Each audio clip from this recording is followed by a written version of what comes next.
Arestadong isang lalaki sa Taguig City na umano'y iligal na nagbebenta ng text blaster machines na karaniwang ginagamit sa pagpapakalat ng text messages na may mga kahina-hinalang link.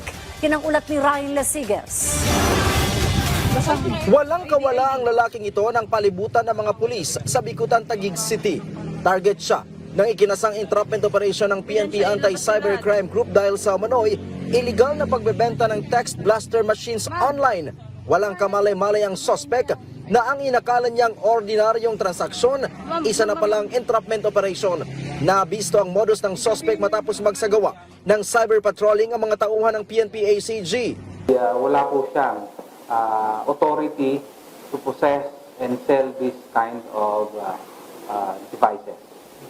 Kaya po tayo ay nagsagawa ng entrapment operation. Naibebenta raw ng suspect ang MC catcher sa halagang 25,000 hanggang 30,000 pesos. Yung gusto naman talaga manloko, talagang magkaka-interest dito dahil dito sa isang text message mo ay marami na yung mapapadalhan. Aminado si PNP ACG Director Police Brigadier General Bernard Yang na nakakabahala ang pagiging accessible online ng mga ganitong klaseng device, lalo't nagagamit lang sa panloloko. Paliwanag ni Yang na ang mga text blaster raw kasi ang karaniwang nagpapakalat ng mga text messages na may kahina-hinalang links. Ito nga kasi ito ay nagagamit sa mga different scams, no?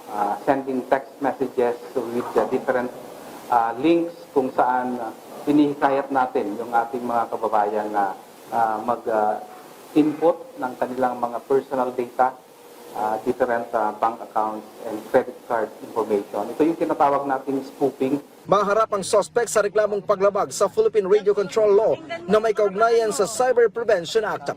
Ryan Lesiges para sa Pambansang TV sa Bagong Pilipinas.